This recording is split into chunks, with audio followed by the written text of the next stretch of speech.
Welcome to another OU Insider Under the Visor YouTube Live. My name is Brandon Drum. I'm here with Parker Thune. Spencer Forsythe is on the board, and it's still springtime football in Oklahoma. Parker is rocking his Hawaii Warriors. I guess that didn't they used to be called the Rainbows or something like that back in Is the there day? hand sign? Rainbows up. Rainbows up. Yep. That was back in the day. Yeah, man, there's a lot going on. Recruiting. There Got is a a big lot weekend going coming on. up. I There got is a a big lot week going on. next week coming up. With some visitors coming to town. You've got obviously the spring game down the road. You've got portal talk when it comes to basketball, right? You've got spring football, you've got softball, baseball. Like there's a lot to digest if you're an Oklahoma fan right now. Most of it good, unless we're going to talk about the basketball, which we are. Oh gosh, That's really going to want be to go fun. there, huh? Well, kind of got to, man. We're kind of doing it a disservice if we don't talk about what is not on the OU roster. I'm anxiously awaiting for the other shoe to drop. I'm not saying he's going to because I don't know one way or the other. Gosh, But if Jalen Moore hits the portal, that's what I was about to say. oh man, it could get ugly. Well, we have a Oh. lot of ground to cover. We have an hour to do it. Before we talk ball, let's talk balls.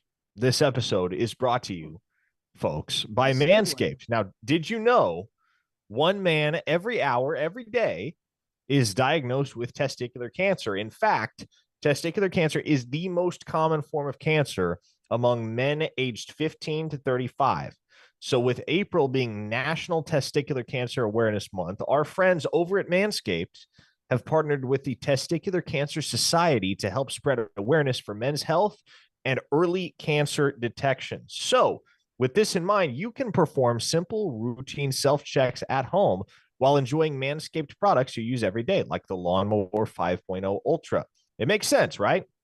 We use products daily to trim and maintain our boys down there. The Lawnmower 5.0 Ultra features two interchangeable skin-safe blade heads with dual LED spotlights. Don't like making a mess? Well, this thing's waterproof. Shave in the shower, in the bath, in the ocean. And you can bring this trimmer wherever you go thanks to its wireless charging capabilities and travel lock feature. In addition to providing the right tools and solutions for comfortable and easy grooming, Manscaped is committed to raising awareness and giving support for fighters, survivors, and families impacted by testicular cancer. That's why they'll be donating $50,000 to the Testicular Cancer Society. So help save lives and balls by going over to manscaped.com/TCS and sharing their funny, educational check yourself video. And while you're at it, grab 20% off and free shipping with code OU Insider. There you go. I guess we need to first digest and talk about the domino effect that took place over the last 24, 48 hours regarding one four-star defensive lineman, Trent Wilson, out of the DMV. Trent Wilson is out of Upper Marlboro, Maryland. He's also out of Dr. Weiss High School, which if OU, as I said on the podcast earlier today, if Oklahoma was to land Trent Wilson, they would be 2 for 2 at that high school, being that Jalil Farouk is the other player that Oklahoma has on the roster that is from that very high school, which Jalil Farouk has been a contributing factor in Wilson's recruitment. So, first things first here, Parker. Let's talk about it. You heard about it. I heard about it. Like it's buzz started trending in that direction a couple of days after things kind of seemed solidified for A&M regarding Landon Rink. Oklahoma kind of turned their fortunes towards like that, towards one Trent Wilson. And things seem to be trending well for Oklahoma there. And you never want to get the cart before the horses, or you know, it just feels really good where Oklahoma stands at this juncture, right? Yes, it does. And you don't have to I don't think you have to worry about putting the cart before the horse. We're a week out from commitment day for Trent Wilson. Correct. April 10th is when it's going down. That's next Wednesday, and Oklahoma has the chance to get a little 2-for-1 action because Malik Hawkins also announces his commitment that day. So, I mean, it's not hard to put two and two together, right? All of the predictions across the entire industry favor OU for Malik Hawkins, and they all favor OU for Trent Wilson. Correct. So, you're feeling great right now if you're a Sooner fan, eager to get the ball rolling on the 2025 class once again, because it has been a little quieter as of late. You did pick up Torrey Blaylock last week, but he was the first pledge in almost 2 full months for Yeah. Oklahoma since Ryan Foje committed back on February 4th. So obviously there are going to be peaks and valleys in the recruiting calendar. There will be months where you get 6 commits and months where you get 1 or even none.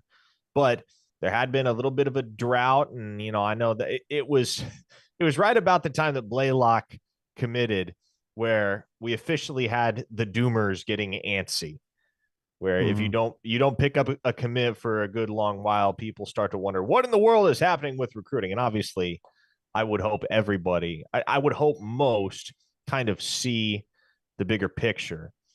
um and the bigger picture is that Oklahoma is still in a very good spot moving forward, with many of their top targets in the 2025 class. And there'll be some guys that they don't lock down until August or September. But you just kind of got to stay the course and trust that this thing will come around in time. And it has in each of the 2 previous classes for Oklahoma. 2023, it came around. 2024, it came around. Heck, 2024, on April 3rd of 2023, Brandon, the Sooners had exactly 1 commit in That the they did. 2024 class, and it was Jeremiah Newcomb. And that ended up being another top 10 class. So the Sooners have 10 pledges right now. It's a great start.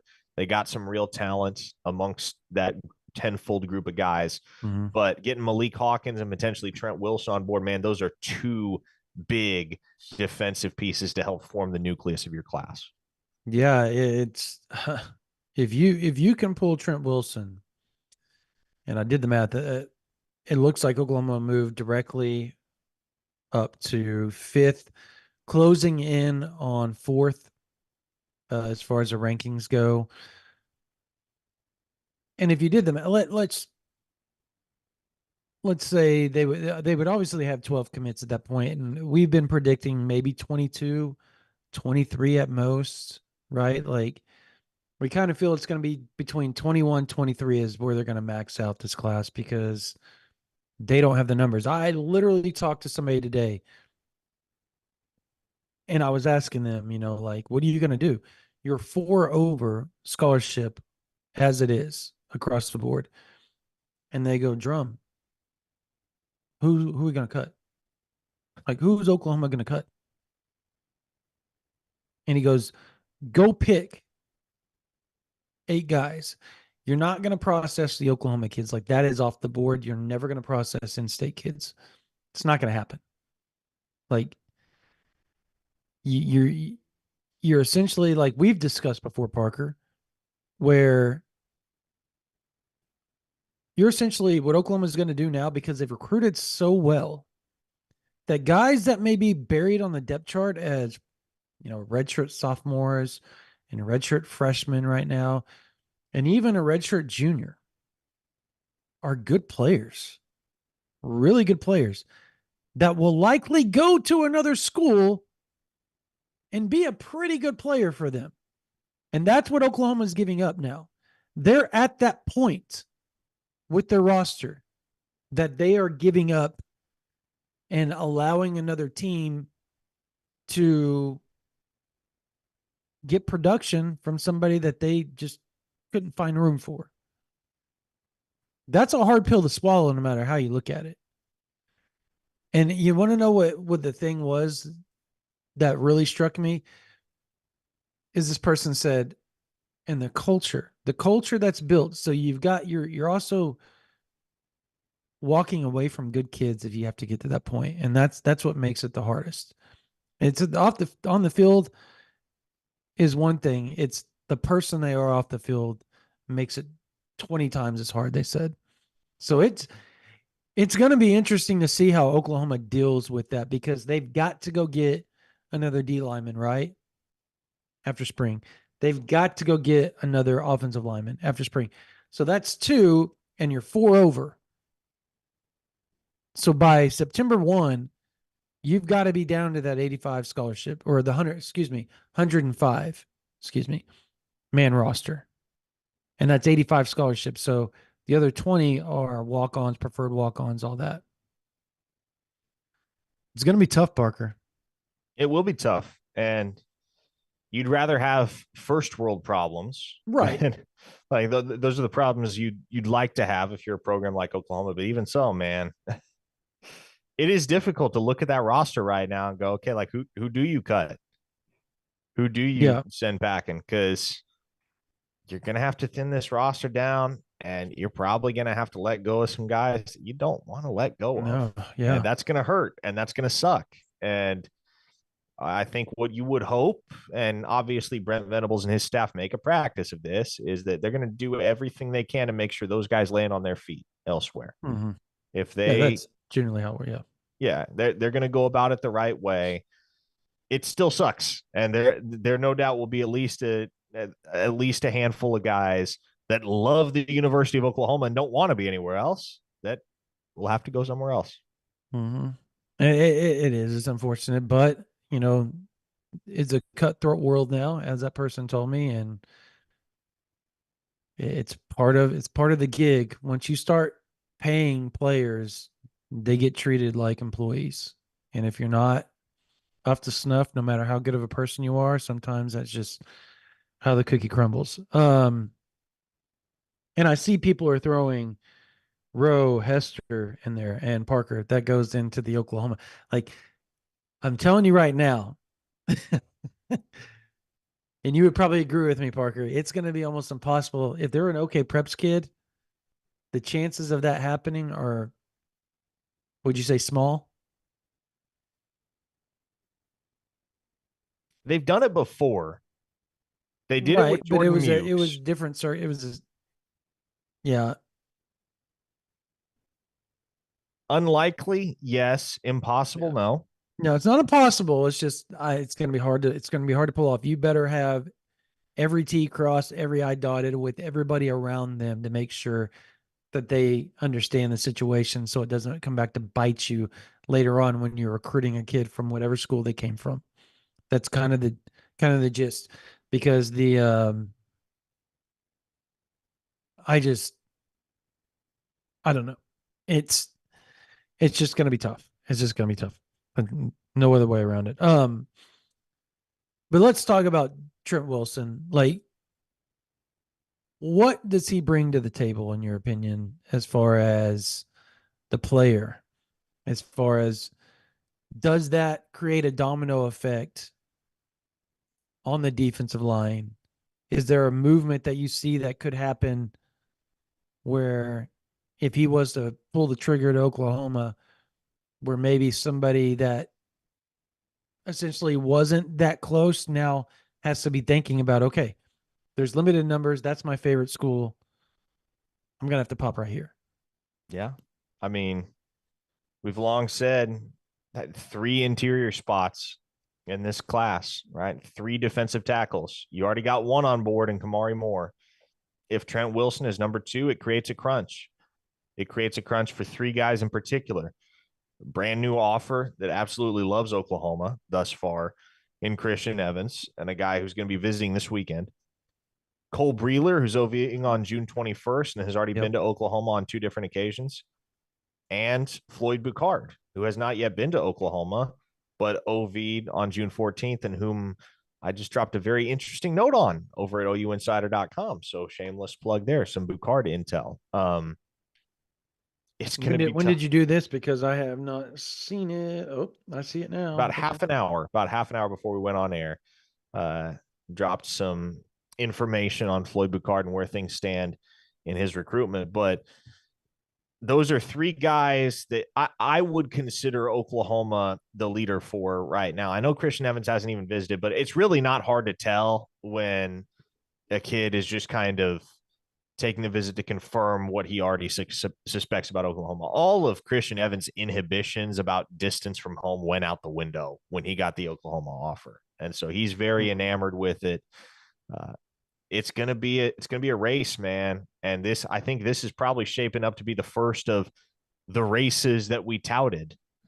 And it looked like we might have that at wide receiver for a while, but Jaden Nickens clearing the floor kind of opened things up a little bit more.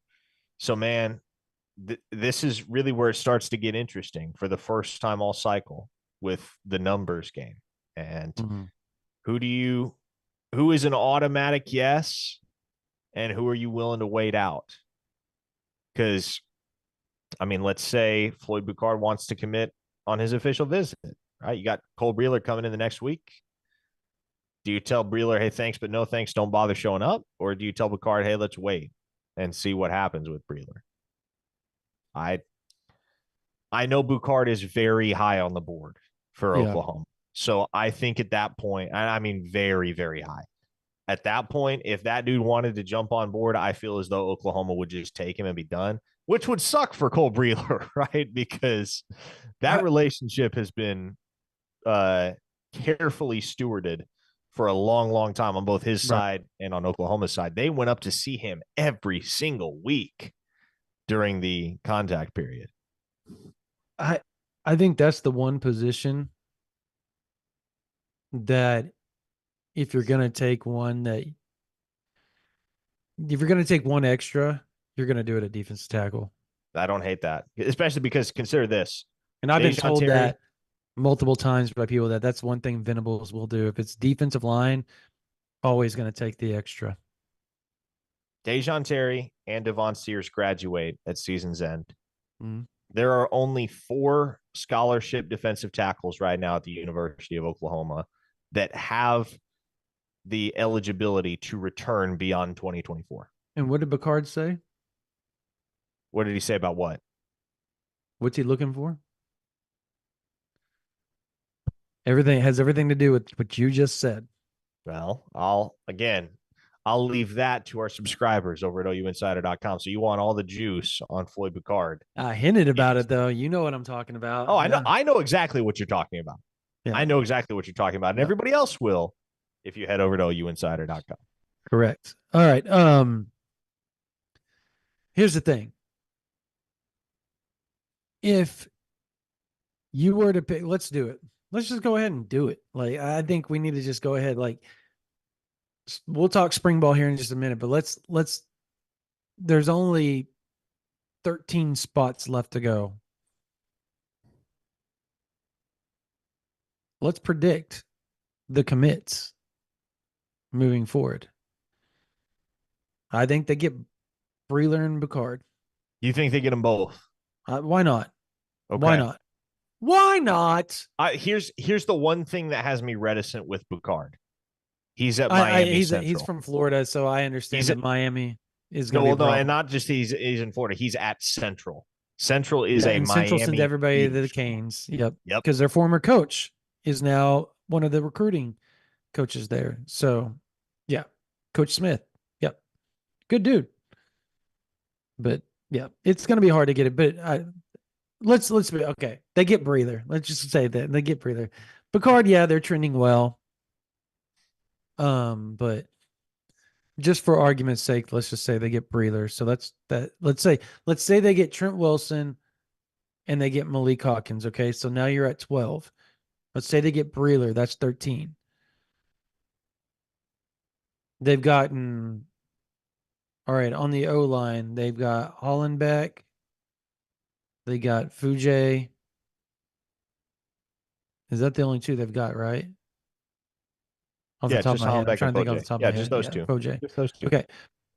So I'll say Haywood. So that'll put you at 15 if they get Haywood.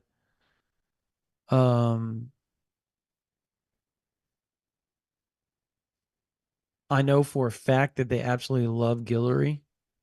Like love, love Guillory. And Oklahoma leads for Guillory right And I now. think you get him and I think you get Sellers. So that's when did I say that was 14? That's 16, right? Yeah, That'll so put it at that's 16. and if you get Guillory, that means Tristan Haynes ain't coming. He's an in-state kid. They'll take him. They'll take him. Four corners. It's like Dean Smith, basketball, trying to slow the clock down, run the clock down at the end of a basketball game right there, four corners. You don't think so? Well, given their It's an current in-state kid. If he surplus, decides he wants to commit, they're going to take him. Okay, if you have to pick between Sellers and Haynes, which one are you taking? Let's do Sellers. that. You're taking Sellers? Yes. And that's only because Sellers leans. We don't really like Tristan Haynes keeps it so close to the vest, it's really hard to figure out at this point. I think I like I think Sellers better. timeline wise, he's probably going to beat him too. I think you're Yeah, right. well, and and here's kind of what I'm getting at though is if you get Sellers and you get Guillory, both very much on the table, very much on the table, then if Tristan Haynes wants to jump on board later on, like is it a huge deal to tell that kid, hey man, sorry, but we're full. Like we can't Yes. help it. In-state kid. I'm going to impress on you. Venables with the in-state kid's different. He treats it differently. I suppose. He has since he's gotten here, right? Very much different than Riley, very much different than even Stoops did. He's been very pro OK Preps. Um, I'll let you pronounce the last name because I don't want to butcher it. The Elgin offensive lineman. I think he's a Anthony Ogumaro. Gumaro. There you go. So that will put us at 17. Um, I think they get Amarian Robinson. I think they get Wimberly. You notice I did not say Jonah Williams. And again, had a conversation today that if he ever decided to pull the trigger, yeah, he would be a take. But is he going to wait so long that Oklahoma just says, we're full, bro? Like, because there is a lot of people in this region that think Amarian Robinson's the best safety in the country. A lot of people in this region that feel that So way. they do that with Jonah Williams, but they wouldn't do that with Tristan Haynes. In state, no, I get what you're saying. I get that. That sounds so hypocritical and funny and ridiculous. I totally get it. I also think it depends on the scenario. Like if Tristan Haynes plays the game to the point where Venables is just tired of it and the staff's tired of it, I think they would do the same. Like, okay, yeah, too little, too late. So I agree with you there. But I don't think Tristan Haynes is trying to drive the price up like you and I think Jonah Williams is. Right? Fair. Okay. So that's my point there is like there's a different way of going about it. You can be indecisive. Okay, that's one thing. It's another thing to know where you're leaning and actively tell everybody publicly that you're not leaning that way. Does that make sense what I'm saying? To It try to does. drive the price up. That can get underneath people's skin a little bit. Now, at the end of the day, if Jonah Williams decides he's going to pop and it's June or July, yeah, they're going to take him. They're going to take him. But what if he waits till September or October? Do you still think they take him? Jonah Williams? Yeah. Yeah. I mean, Okay. again, Okay. like I see that in the same light as I saw the Peyton Here's Bowen here's recruitment. here's the thing. The one way they can get out of it is the fact that Wimberly may grow into being a linebacker. Right? Like I think that's kind of the deal. Sure. Like he's so big, he's so fast, he's so athletic that he generally could be. He's going to start out at safety until his body says otherwise, because that's what they're going to recruit him as. So Chef may actually make a point here. Jonah may be just going to first round baseball, so it may not matter. So I mean, there's that too. If he's drafted in the first 4 or 5 rounds, yeah, you go play baseball. The signing bonuses are too big. Um, all right, so we're at 17 with Agumuro. Who else do you have joining the class? We've got Amarian Robinson, Wimberly, Agumuro. We've got Haywood. We've got um Breeler, Trent Wilson, Feel that good Haw- about Haywood, huh? Like we're Hawkins. CJ Nixon. Can't forget about him. He's an easy one Oh, to forget CJ about. Nixon. But There you go. Yeah. No, yeah. Max Granville, probably 19, 18, 19 right there. Right? Granville or Smith Orogbo. Yeah, whoever Um, pops first, I'd assume. yeah. Um, Who do you think is going to pop first? I think they'll be on very similar timelines. Mhm. That one could go either way. Like they're both going to take OVs and decide pretty soon thereafter. Probably July for both those guys, unless somebody just blows them away. That's fair. So Jimmy Satterfield on there said Wimberly looks like a BV linebacker, and I said flag for racist comment.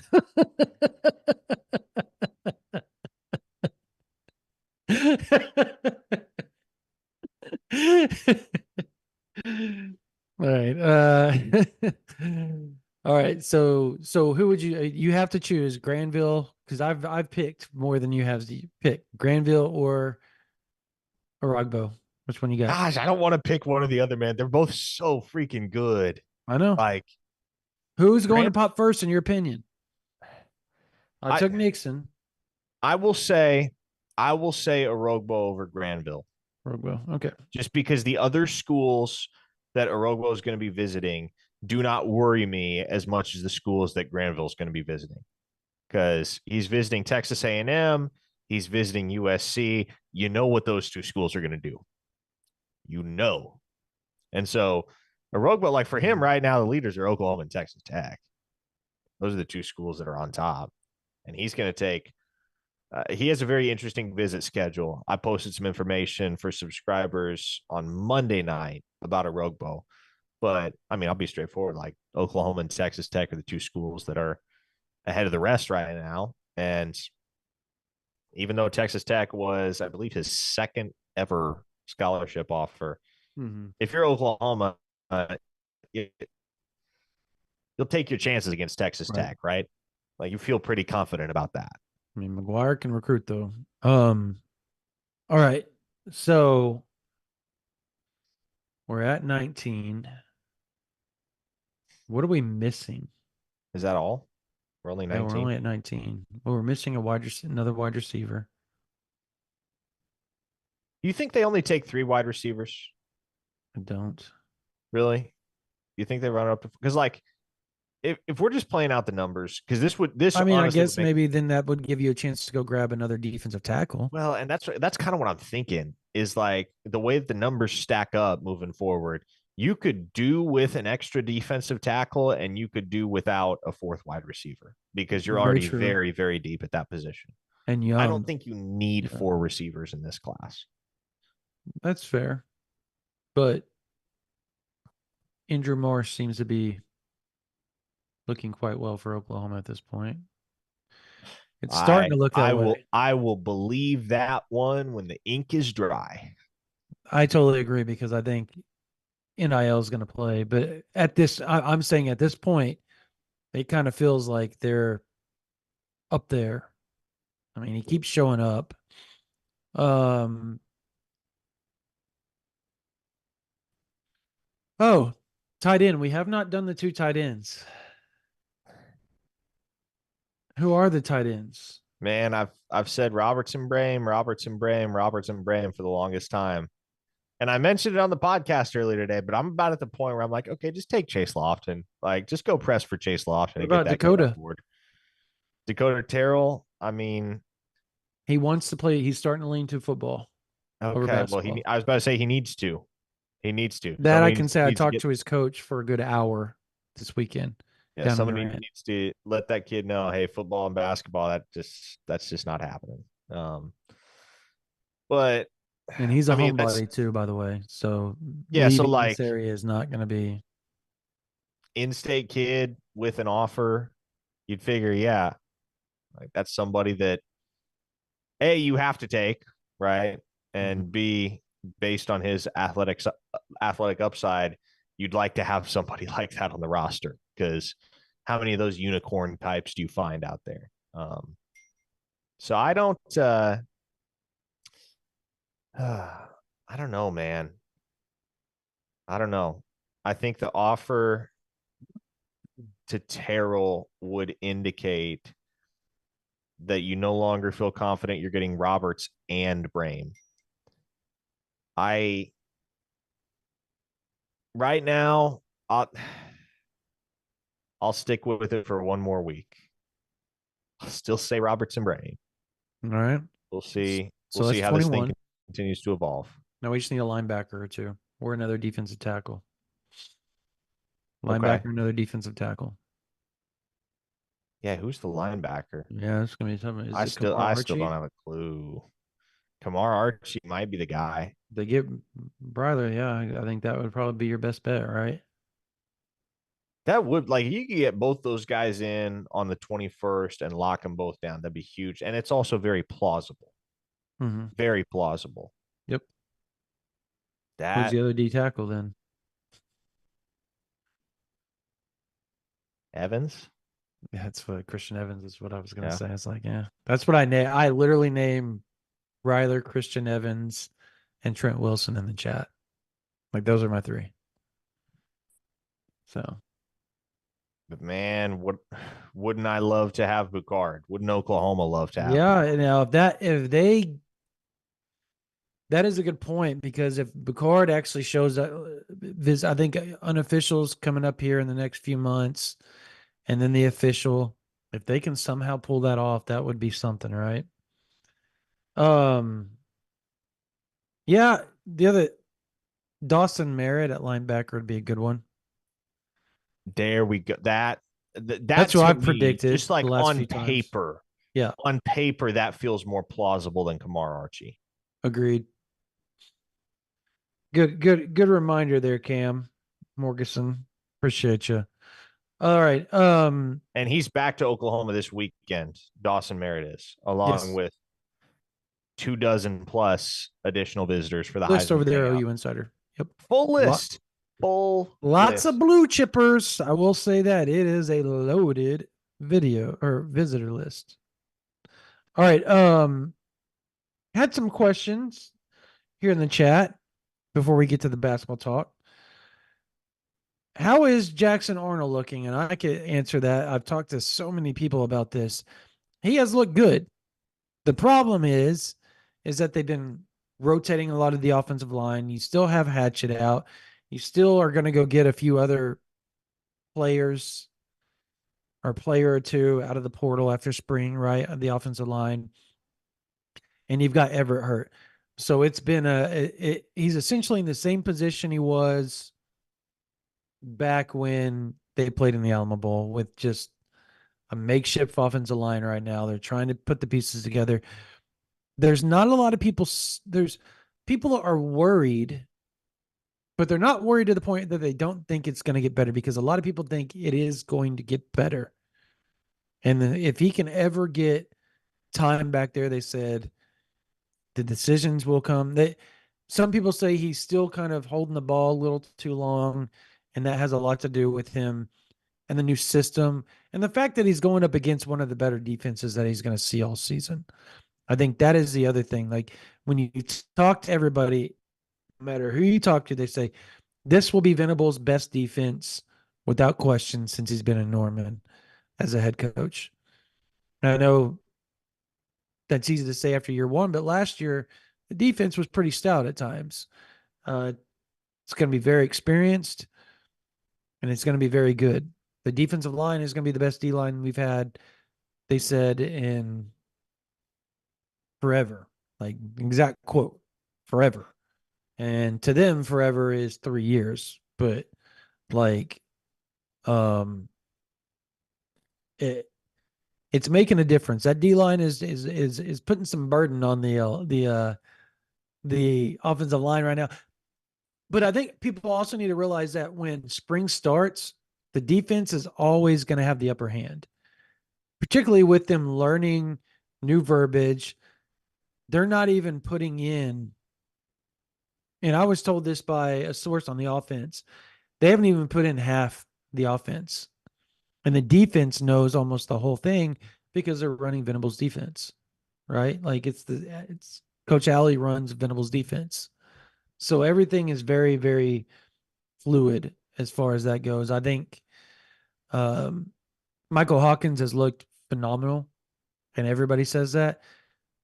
But then they throw the caveat, but he's only going up against the second defense. But it doesn't matter. He's getting the job done. I think that is the other point people are making. Like first or second defense matters not in the word of Yoda. And he's getting it done.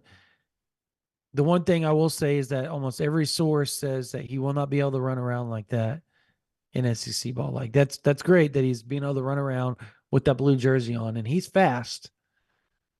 But some of that stuff's they're gonna close in on him and tackle him in the backfield. So there's that as well. What's some of the other things that we've heard? I'm trying to think. Jacoby Johnson, they think is going to be a superstar when it's all said and done. We've heard that all spring. He's taking some big strides right now. And he is a big, big corner, Parker. Oh my Yeah, gosh, is he huge? because I mean he's he's built a lot more like a wide receiver than a corner. Six Yeah, he three, is. 200. Yep. That's wide receiver. That's I wonder if Jacoby Johnson ends up being what everybody hoped Jaden Rowe would be. And obviously, like the book on And Jaden Rowe Chijoki on a isn't get you. closed. Or yeah, Chijoki on you to get you, certainly. But obviously the book on Jaden Rowe isn't closed, and that's one guy that I think there's some excitement about heading into 2024. Does he Right. finally, like, if healthy, does he finally crack the rotation? But again, man, it's just snaps are going to be so hard to come by in the secondary because with Woody bouncing around and Gentry Williams and Des Malone pretty firmly entrenched at cornerback, and three really good safeties in Billy Bowman and RSJ and Peyton Bowen. Anybody not named one of those dudes, they can be fighting tooth and nail just to see the field, man. Mm-hmm. Yeah, it's going to be, I mean, you got Gentry Williams coming back as well, which is going to allow Woody to slide into that nickel spot a lot and rotate nickel cheetah, play some safety. He's not going to play a lot of corner from what we're hearing once they get more healthy and Gentry's back. They feel really good about Gentry and Des Malone being their guys on the outside this year. Um, Obviously, we'll see come fall if that stays true. Spring, they do a lot of stuff and they say a lot of things that never end up being true, by the way. So I always take that with a grain of salt. Um, I I will say this: continue to hear good things about Caleb Hicks. I think what's also been really good is that Gavin Sawchuk's put on weight, so he's closer to 200 than he's ever been, and he's probably even more twitchy from what we saw. And when they were doing inside drills, and he was rotating, he was over there, and he would do 7-on-7, then he would walk down, and he'd run a couple plays in inside, then go back over there and do 7-on-7. So he was trying to get both in when we were there, and he made a couple of runs to the outside where you're like, whoa. Like he put his foot in the ground and that thing, he took off. So I thought that was good to see. That means the hamstring's holding up. You hope that continues to be the case throughout fall and the football season. Um, Jaden Jackson, he's going to start. Like, as weird as that is with Dejoun Terry, like, there's a lot of people that believe he's going to start a nose tackle. There's a lot of people that believe he's the best defensive tackle they have on the team already. And they say that, and then the same breath they say, but once Stone really figures things out, it's going to be both of them, and they're probably going to be the best 2D tackles on the team. They're freshmen, Parker. And remember what I said, 2 months ago? When I said that it was like getting, Source told me it was like getting Tyler Davis and Brian Barisi in the same class. And that was heady stuff at the time. 7 practices later, it's kind of starting to sound like that's the truth, right? Like they have a chance to be special when it's all said and done. Maybe not this year, special, but by 2026, Parker, they could be the best tandem in college football, right? Yeah, I Like, would say that's not outlandish to predict. No. Impactful in 2024, even more impactful in 2025, special come 2026. That's what I think the timeline looks like. Blake Horton said Jaden should not be the best as a freshman. That's a bad sign to me. I mean, okay, two sides of the same coin, right? Yeah, but like Tommy Harris was the best. He was a freshman. I know you're going to say, well, he's a 5-star. Okay. He still was better than a bunch of seniors. Yeah, and NFL look, guys. Here's the thing. Just because XYZ freshman looks like the best among the group doesn't necessarily mean everyone else sucks. It might, sure. It absolutely might. But it might also just be that guy is a legit freak show. And that's the situation right now with Jaden Jackson. It has nothing to do with everybody around him. David Stone, I mean, here's the thing. You can't listen to Brent Venables call David Stone the most humble and hardworking guy on the roster and speak glowingly of everything that he's done to this point, and then also hear that Jaden Jackson looks like the best defensive tackle on the roster and be worried about defensive tackle. Yeah. Because we know what Dejoun Terry is. We've seen it. Grayson Halton real quietly made some big plays last year when he got run. And okay, maybe in Marcus Strong and Devon Sears, you don't have 2 superstars right now. But if your 4-man rotation at defensive tackle is Dejoun Terry, Grayson Halton, David Stone, and Jaden Jackson, you can do a hell of a lot worse. Is that the best group in the country? Maybe not.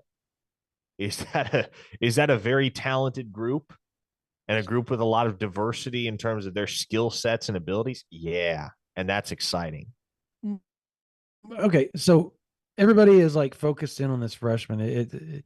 It's concerning going the people are saying, Jason says, I don't think it's up for debate that defensive tackle is concerning. I don't know.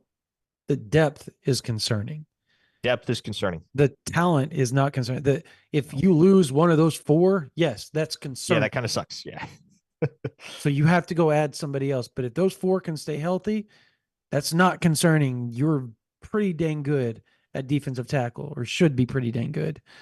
I think the thing that to me says a lot is everybody's like focusing on the freshman part of it. Well, during the national title runs for Georgia, how many freshmen played on the defensive line for him? Several. Remember? They had, I think, 2 of their best defensive linemen were freshmen in 21 and 22. And then, I mean, you look at Bama has had freshmen come in, and Dallas Turner as a freshman was a superstar. I'm trying to think of a couple of the D tackles they had as freshmen, but they had some really stellar freshmen. Mason, what's his face at Louisiana as a freshman was a superstar. Mason Smith. Mason Smith. I mean, it's it's not it's not a bad thing. Brian Barisi, Tyler Davis started every game for them, I believe, as a freshman and was a superstar. So did Brian Barisi. So like this is Christian Wilkins, like all those guys, like it's not unheard of. If you're a really good D tackle, you can play. I mean, that's just you're going to contribute, you're going to play, you're going to make plays, and you can make that D line better than it's ever been. And it's not what it used to be because these kids are way more developed now than ever before. Plus, they're showing up in January, Parker. They're getting a whole 9 months of strength conditioning, nutrition, spring practice. It's just different. Awesome. So, and that's just my take. Again, just my take on it. All right, we got a extreme 00 asked, and thank you for the super chat. Is Canick sidelined? Parker, you No, want to dive into that? no, he is not sidelined. Um, he was practicing yesterday when we were there, and I know there are those that have opinions on Jaron Kanik, and frankly expected more of him through 2 years at Oklahoma, and I think there's a certain degree of validity to that. Did he progress the way that many expected him to last year? No. Did he regress? Absolutely not. He was better as a sophomore than he was as a freshman. But even Yeah. so, I think especially after the big game he had against Texas and that climactic victory, everybody figured, okay, Jaron Kanik is poised for big things. And second half of the season, it just really wasn't there. And he looked Yeah. lost at times, ended up getting supplanted by Kip Lewis. I think the expectations have naturally been tempered a little bit for Jaron Kanik heading into year 3, but what gives you solace and what gives you confidence is that that of all positions in Brent Venables' defense, linebacker is going to be a meritocracy, and the guys that play are going to be dudes. And the Sooners have excellent athletes, top to bottom, in that room right now.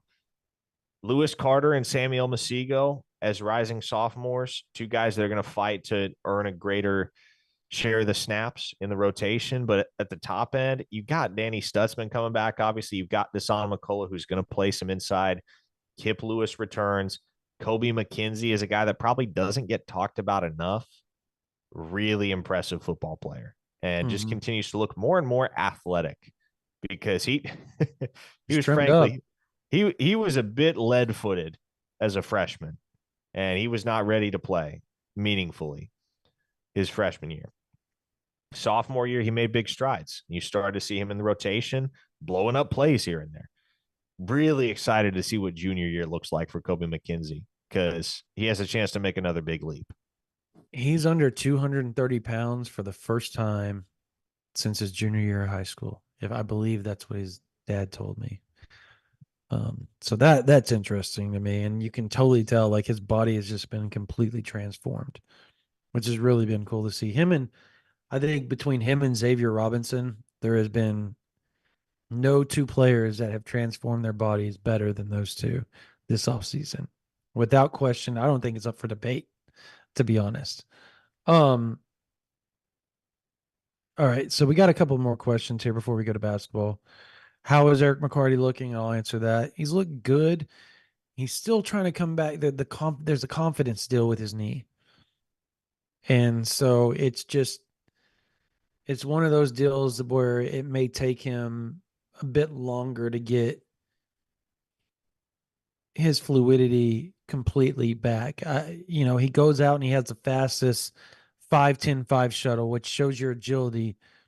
But when the pads come on, there's a mental thing. There's a mental thing about that, and for some players it just takes longer to get back. I don't think it has anything, from what I understand, it has nothing to do with his physical ability being taken from him. It has to do with confidence and just kind of a mental thing. And he's working through that. He's making plays. He's getting better. It's literally quoted today, getting better and better every day, to the point that they're hoping that he can get to the point where he contributes this year. If not, they feel like by next year he will contribute. But the hamstring being so bad last year, following the horrible torn up knees where he tore it up pretty good. Um, just it's just taking more time with him. It happens to some, and others they're able to come back quicker. So we'll see how that goes. Um, how is Okoye looking? Like a dude? Parker, you want to dive in on that one too? He He's doesn't a look like a freak, freshman, man. man. He doesn't look like a freshman, that's for sure. And No. there's so many guys from this class that just don't look like freshmen, for instance. And everybody's been buzzing lately about Michael Hawkins. You Yep. watch him do anything out there, anything, doesn't matter what. He does not walk or move or process or any of that like a freshman. And that's what's, I think, in part has been so impressive about him to so many Mm-hmm. people. Obviously, the quick release, the mobility, the sixth sense pocket awareness type of thing. Yeah, that's impressive. But he's so advanced. And I think it's understandable when you consider his bloodline and what high level football he grew up around, having a dad that played in the league until he was what 6, 7 years old. So, Yep. but Danny Okoye very much fits into that same category, and you can throw Jaden Jackson and David Stone and others onto the power. Zion Dayton Kearney, Hardy's been but really impressive. yeah, but Michael Boganowski. Yep. Danny Okoye, the Sooners got two special ones in him and Nigel Smith to play defensive end down the line. Those are SEC bodies. Right. SEC bodies through and through. Because they're tall, they're muscular, they carry their weight well, they're fast. They're aggressive, they're menacing in the they're everything you want an SEC defensive end to be. Gone are the days, and all respect to a guy like Nick Benito, but gone are the days where you're going to have somebody who's 230 pounds coming off the edge at the University of Oklahoma. That is buried with the Riley era, the Grinch era. Speed That's D, rest in that's a thing peace. of the past. Danny Okoye is 255. Nigel Smith is right around 255 as well. You know that they're going to tack on probably 5 or 10 pounds of muscle to get to a 260, 265, 270 range by the time that they're starting at Oklahoma. Those are the guys that you're going to have coming off the edge in the SEC. And that's a really scary proposition for opposing offenses because it's going to be hard enough to contain one of those guys. It's going to be darn near impossible to keep them both in check all game long. And consider how many schools Oklahoma beat out for those two guys. Everybody in the country wanted Nigel Smith. Everybody in the country wanted Danny Okoye. They both wound up at Oklahoma. I think before long here, you're going to see the potential that not only Oklahoma saw in them, but pretty much every P4 coaching staff in America that bothered to take the time to recruit those kids saw in them. Yep. No doubt. All right, let's talk a little basketball before we close this thing out. Brody has had the portal covered better than anyone by far. On OU Insider, It is Brody Lusk's season at OU Insider, folks. Like that dude knows all with regard to OU basketball in the portal. He is on top of everything. Yeah, he's a dude. We talked about this on the podcast, and so we can make it quick here, but it's not ideal to lose Javen McCollum. Like it's not. It's not. It is. It's not ideal to lose the four guys that they lost.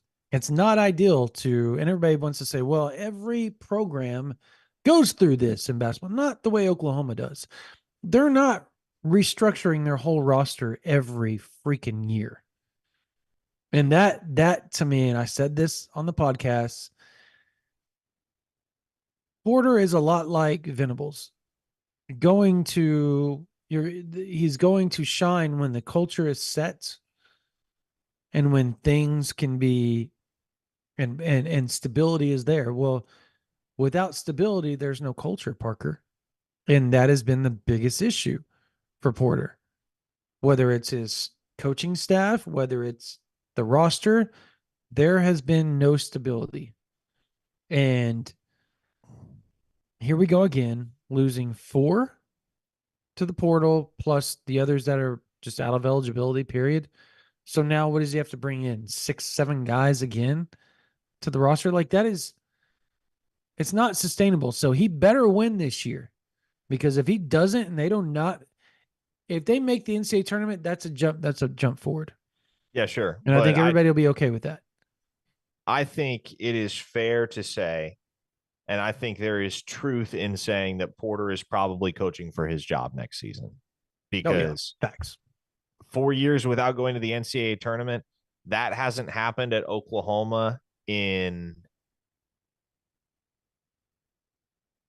I don't remember exactly how long. It's been at least 4 decades. I know that much. At least Yep. 4 decades. You got to go back at least the 1970s, maybe longer. I'll have to double check my research on that. But you got to go back a long, long time to find the last instance of Oklahoma missing the NCAA tournament in 4 consecutive seasons. So that's unacceptable. Any way you slice it, that can't happen. I want it to work for Porter at Oklahoma. I really do. I like Porter. I think he's a good basketball coach. He's polarizing, certainly, but he's always conducted himself with professionalism. He's been very aggressive and devoted in trying to expand the Oklahoma basketball brand and get the student body excited about it more so than anything else. I respect the work that he's put in. Unfortunately, coaching any sport is a results based it's a result based business, Yep. Brandon.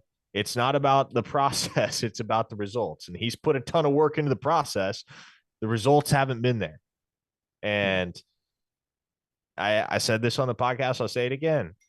Objectively, right now, Oklahoma is no better off in the sport of basketball after 3 years of Porter Moser than they were when he showed up, which again, sucks to say that, but it's true. And they need right now more than anything else, they need a superstar in the transfer portal. They need somebody that can be the heart and soul of this team because Porter's rosters through 3 years have been piecemeal. And I think that the weakness therein has become very conspicuous at times when they need somebody to go get you a bucket. Like you got to have a shot. You got to have a bucket. You got to get somebody to the rack or to the charity stripe. And JV McCollum had the one shot against Bedlam or against Oklahoma State in Bedlam, and that's great. But how many other times does that happen for Oklahoma through 3 years of Moser? It just hasn't. And Yeah. I don't think you can survive in the long run, it's even in a conference like the SEC, which isn't quite as strong as the Big 12, but still strong. I don't think you can survive in the long run in that conference if you don't have somebody that can be your meal ticket. And Right. I don't know who that is. Maybe it's Sean Padula. Maybe it's Kevin Overton. It's got to be somebody because you can't stack that roster full of Jags heading into year one in the SEC and expect that you're going to be able to win basketball games. And when you are mindful of the fact that you are coaching for your job, at least as I see it, that ought to increase the fire under everybody's belly to go and make some splashy additions in the transfer portal. Yeah. I it doesn't look as good as it once did with Brandon Garrison, but you better go get him. You better figure out a way to get him. And you better figure out a way to make sure Padula and Overton, all 3 of those are OK Preps kids. I think if you can have those guys as your 3 base, I think you can go as people continue to get in the portal throughout the next few weeks. I think you can go find some other pieces to fit, right? And I think at the end of the day, he can field another good roster, but I think you got to develop Caden Cooper at some point, right? Like that's got to happen. Um, you need to figure out a way to keep Jalen Moore. That's got to happen because I think if you can add Caden Cooper, Jalen Moore, um, obviously Dayton Forsythe, Cool cool attack. attack. Yeah, there you go. Cool attack. And then you can add those other pieces. If you can go get one or two more guys to make that 12 and get that roster to be fairly deep, at least where you can go 8 or 9 guys and you can feel really comfortable with that each and every game in a very physical SEC basketball, you might be able to make the tournament with as good of an X's and O's coach as Porter Moser is. The question is going to be, do they mesh together? Because I think that has been the biggest issue with Porter's teams is they have not meshed off the court with one another. There has No. been strife between them, and that's got to stop. I mean, NC State, brand new roster, Final Four, right? They had some ups and downs, but they got everything together and then made a big run. So it's possible. It's just you got to do it, and we have yet to see that from Porter.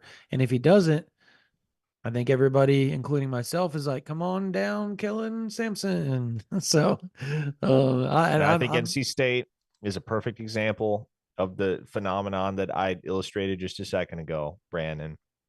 The reason they are in the Final Four right now is not because they are top to bottom an exceptionally talented basketball team. Kevin Keats was getting fired. Like NC State's yeah, had and NC State fans had it with Kevin Keats. Soon as they got bounced from the ACC tournament, Kevin Keats was out of there, and it was no particular secret. But then NC State goes and wins the ACC tournament, and then wins in the round of 64 and wins in the round of 32 and just keeps on winning all the way up until the Final Four. And the main reason is because they've got DJ Burns, a guy who is a mismatch against anybody he goes up against. And obviously, I'm not saying you go out and find DJ Burns in the transfer portal because there's not a DJ go get Burns in the Big transfer Cozy. portal. Have you seen But that guy? go Have you find seen that guy? somebody. You got to go find somebody that can be a mismatch night in and night out and give you an advantage at minimum one of the 5 positions, no matter who you're playing. Yep. All right. I think that's going to do it for this version of the OU Insider and the Visor YouTube Live. If you're not a member of OU Insider, like you said, like we've got a ton of information over there, defensive tackle information, multiple defensive tackle notes for 2025 class. Huge list that's up right now for this weekend's Heisman Hangout is what they're calling it.